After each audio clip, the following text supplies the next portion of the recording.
நண்பர்களே வணக்கம். நம்ம நம்மளை சுற்றி சில பேர்லாம் இருப்பாங்க.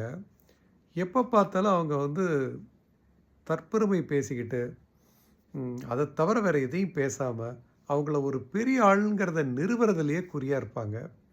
அல்லது அவங்க வேறு யாராவது ரொம்ப மட்டம் தட்டி பேசுகிறது, இழித்து பழித்து பேசுகிறது, இந்த மாதிரி செஞ்சுக்கிட்டே இருப்பாங்க.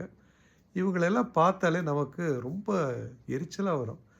என்னடா இப்படி ஈகோயிஸ்டிக்காக இருக்கானுங்களே அப்படிங்கிற மாதிரி நமக்கு ஒரு வெறுப்பு வர்றது இயல்பு. ஆனால் அதில் நம்ம உன்னிப்பாக கவனிக்க வேண்டியது என்னென்னா, இந்த மாதிரி ஆட்கள்லாம் எப்பவும் இருக்க தான் செய்வாங்க. அதை பற்றி நம்ம சட்டை பண்ணாமல் போனால் தான் நம்ம ஈகோயிஸ்டிக்காக இல்லைன்னு அர்த்தம்.